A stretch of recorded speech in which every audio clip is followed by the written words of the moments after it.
que ve a la jornada contra la violència de gènere i us l'anem a mostrar aquí.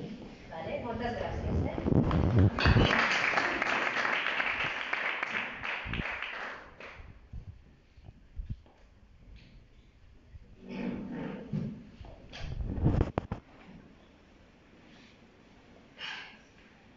Hola, papa.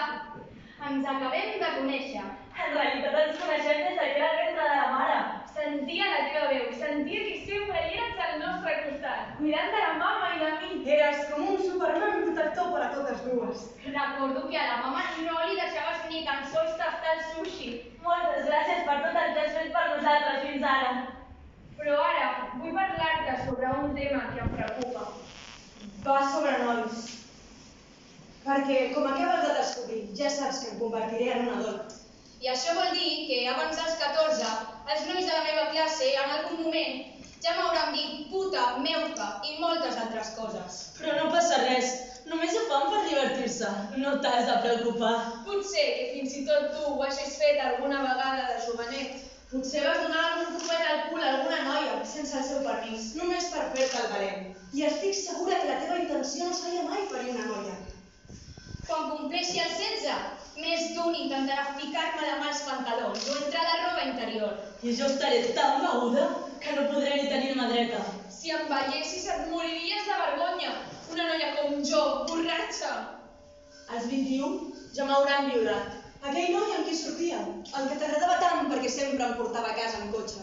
El fill del tipus amb qui solies anar a piscina tots els dimecres. Sí, l'home que explicava tots aquells acudits tan forts, encara que per tu només eren acudits i et feien tanta gràcia. Però si t'haguessis assabentat que el seu fill abusava de mi, segur que hauries tingut una relació ben diferent amb ell.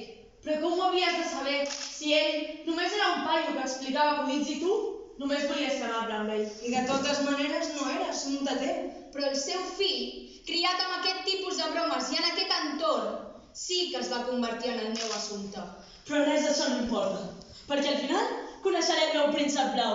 I tu seràs tan feliç, papa. Ho seràs, perquè ell sí que m'estimarà. Serà intel·ligent, tindrà una bona feina i jugarà al tennis 2 vegades per setmana, igual que tu. No obstant, un dia deixarà de ser aquest príncep i jo no ho comprendré. Però hi ha una cosa de la que estic ben segura. No em faré la víctima. Perquè tu m'hauràs ensenyat a ser una dona independent i forta. I ho seré. Arribarà un dia que em dirà puta, de la mateixa manera que tu vas fer amb la noia de la teva escola. Arribarà un dia en què em farà mal. Ho farà quan li contesti malament o no rebi la resposta que ell esperava. Ho farà, potser, perquè sí. Però no et preocupis, papa. No passa res. Tot i així, continuarem sent la parella més perfecta del món. Arribarà un dia que estarà a punt de matar-me. És igual que hagi estudiat un màster, que tingui una bona feina, que els meus amics i la meva família m'estimin i em cuidin. Ningú ho veurà venir. Estimat papa, vull demanar-te un favor. Acaba amb tot això abans que comenci a passar. No deixis que els meus germans anomenin puta a totes aquestes noies, perquè no ho són. De fer-ho, algun d'ells podria arribar a creure-ho, i no ho és. No riguis els acudits d'un tipus com el de la piscina, perquè darrere de cada broma sempre hi ha alguna cosa de debò. Estimat papa, sé que donaries la teva vida tan sols per protegir-me. Que em protegiries d'un tigre, un lleó, un cotxe, un tren. O fins i tot d'un plat de sushi. Però papa... He nascut, nena, sisplau.